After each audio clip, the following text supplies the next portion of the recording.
The man history remembers as General Francisco Franco was born on the 4th of December 1892 in the coastal city of El Ferrol, located in Galicia, in the northwest of Spain.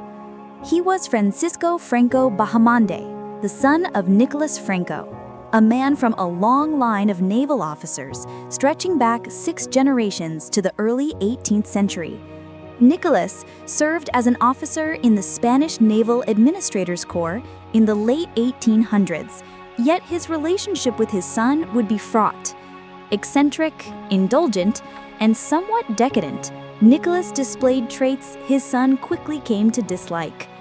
Franco's mother, Maria del Pilar Bahamonde de Andrade, was a devout Roman Catholic from a well-to-do Galician family, and it was to her that young Francisco gravitated, admiring her piety and the steady, serious character she displayed in contrast to his father. From a young age, Francisco himself developed discipline and a serious demeanor. He was destined for the Spanish Navy, following generations of his family. But in 1907, when he was only 14, his life took a dramatic turn. His father abandoned the family, soon marrying another woman in Madrid. Franco never forgave him, severing all but a minimal connection for the rest of his life.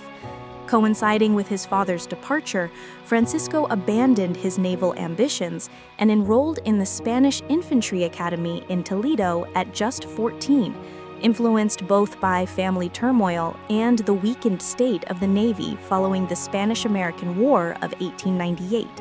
He graduated in 1910 as a second lieutenant, performing modestly compared to older cadets, but age and circumstance explained much of this.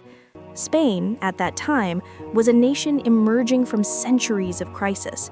Once a superpower in the 16th century, fueled by its New World empire and gold and silver from Mexico and Peru, by the 18th century, Spain had declined, its economy backward, its politics dominated by the Roman Catholic Church, and its monarchy ineffective. The 19th century saw the loss of most of Spain's overseas empire as independence movements in the Americas took hold. A series of liberal reforms and constitutions attempted to modernize the nation, but conflicts such as the Carlist Wars and intermittent civil unrest left Spain politically fractured. By the time Franco came of age, the struggle between left-leaning reformers seeking to reduce the church and monarchy's influence and right-leaning conservatives intent on preserving traditional structures defined Spanish politics and would shape Franco's life. Upon leaving Toledo, Franco's early military career was drawn toward North Africa. Spain had retained territories in Morocco, including Ceuta, and conflicts with local tribes had periodically flared since the mid-1800s. In 1912, Franco, just 19, volunteered to serve in Morocco, beginning a trajectory that would define his rise. By 1913, he was a first lieutenant in an elite regiment of Moroccan cavalry, earning recognition for his professionalism, leadership, and genuine concern for his men. Promoted to captain in 1915, the youngest in the Spanish army, he suffered a severe gunshot wound in 1916, sending him back to Spain to recover. The creation of the Spanish Foreign Legion in 1920 brought Franco back to Morocco during renewed conflict with the Rif tribes. Rising swiftly through the ranks, he became its top commander by 1923, the same year he married Maria del Carmen Polo. His daughter, also named Maria del Carmen, would remain his only child. Franco's military prowess earned him an audience with King Alfonso XIII, reflecting both his growing fame and the rising influence of the Spanish military, which the king increasingly relied upon. The Rif War concluded successfully under Franco's command by 1926, cementing his status as a national hero. By the age of 33, he was promoted to brigadier general, one of the youngest generals in Europe, and later directed the new General Military Academy in Zaragoza, shaping the future of Spain's officer corps. The path to Spain's civil war began in 1930 with the resignation of General Miguel Primo de Rivera, who had ruled with the king's backing since 1923. 15 months of political instability followed, leading to municipal elections in 1931 that demonstrated popular support for Republican reform.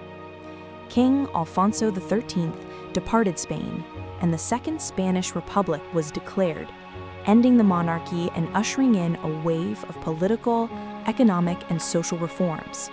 Franco, a staunch monarchist, was sidelined, stripped of the Saragossa command, and relegated to minor positions despite his willingness to serve the new regime. Political instability continued throughout the early 1930s, with coups, regional unrest, and elections swinging power between left and right-leaning parties. By 1933, conservative forces returned to power, restoring Franco to an active command.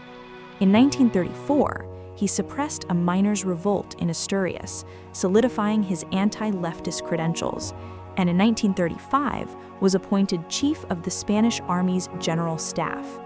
The polarization of Spanish politics accelerated, and by 1936, leftist victories in the elections, including the appointment of Manuel Azaña as president, prompted right-wing military leaders to plot a coup. Franco, then stationed in the Canary Islands, initially hesitant, was gradually drawn into the conspiracy. The coup began on 17 July 1936, with the Army of Africa rebelling in Morocco. Franco quickly flew to North Africa to assume command of the colonial forces. By the end of July, the nationalists had gained control of key towns in Spain, though the Republicans retained the major cities, setting the stage for a prolonged civil war. International involvement soon followed. The Republicans received aid from Soviet Russia, while Germany and Italy supported the nationalists, transforming Spain into a testing ground for modern military strategies, including the use of aircraft. By October 1936, Franco advanced toward Madrid but faced stiff resistance. The war evolved into a brutal struggle of attrition. In early 1937, the nationalists organized a provisional government in Burgos, and Franco was declared generalissimo. Deaths of rival leaders José Sanjurjo and Emilio Mola left him the uncontested head of the nationalists. Franco merged the fascist Falange with other right-wing groups to form the Falange Española Tradicionalista y de las Juntas de Ofensiva Nacional Sindicalista, consolidating his political power. By mid-1937, nationalists controlled much of northern and western Spain, while Republicans held eastern regions. The infamous bombing of Guernica in April 1937 by German and Italian forces under Franco's direction marked one of the war's most notorious atrocities, killing hundreds of civilians to secure nationalist advances. By October 1937, the Basque Country fell, solidifying Franco's control of northern Spain. Battles in 1938, particularly at Teruel, exhausted Republican forces. Nationalist offensives secured Catalonia and Valencia by mid-1938, leaving the Republicans confined to the Meseta and pockets along the Mediterranean. In early 1939, nationalist forces captured Barcelona, and by April, Franco entered Madrid, effectively ending the Civil War. The aftermath was brutal. Tens of thousands of Republicans were executed, hundreds of thousands imprisoned, and many fled abroad. Franco's Spain emerged as a dictatorship, and while the regime aligned with Nazi Germany and Fascist Italy during the Civil War, Spain remained largely neutral in the Second World War. Exhaustion from civil conflict, demands for reconstruction, and shifting military realities led Franco to maintain a cautious neutrality, later allowing Spanish volunteers to serve on the Eastern Front while protecting Spanish sovereignty and relations with the Allies. Following WW II, Spain was isolated internationally due to Franco's prior affiliations, but gradually reconciled with the West during the Cold War, joining the United Nations in 1955. Domestically, Spain experienced what became known as the Spanish Miracle, an economic boom from the late 1950s through the 1970s. Industrial growth, automobile production, shipbuilding, and tourism transformed Spain from a historically stagnant economy to one of Europe's emerging powers. Meanwhile, the Francoist regime evolved, softening its authoritarianism, though political repression persisted, especially against leftists and separatist movements. Socially, the role of women was severely restricted. The church controlled education, and practices like the abduction of Republican children continued. Over time, however, restrictions eased and Spain gradually opened to limited liberalization. Franco's policies regarding the monarchy also evolved. Without a male heir, he initially ratified his position as regent for life, but later restored the monarchy in preparation for succession.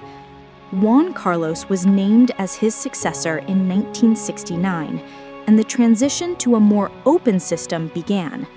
Franco resigned as head of government in 1973, retaining limited authority as head of state, while illness and age left him increasingly incapacitated in the final years of his life.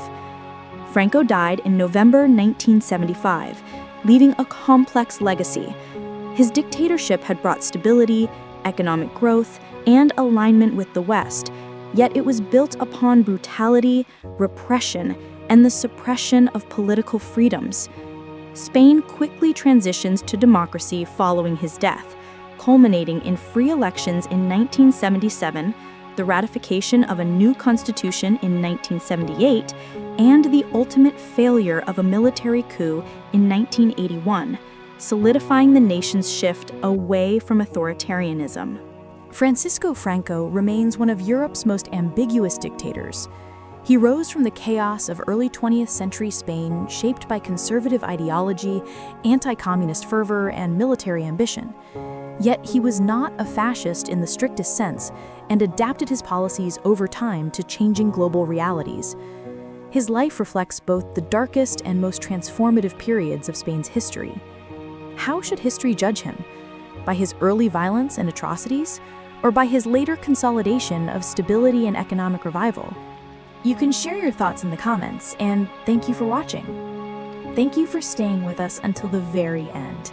If this documentary moved you, informed you, or made you see history from a new perspective, don't forget to subscribe to the channel to stay connected with our upcoming stories. Support the video with a like, share it with others who love deep documentaries, and tell us in the comments how you felt while watching it. Your thoughts truly matter.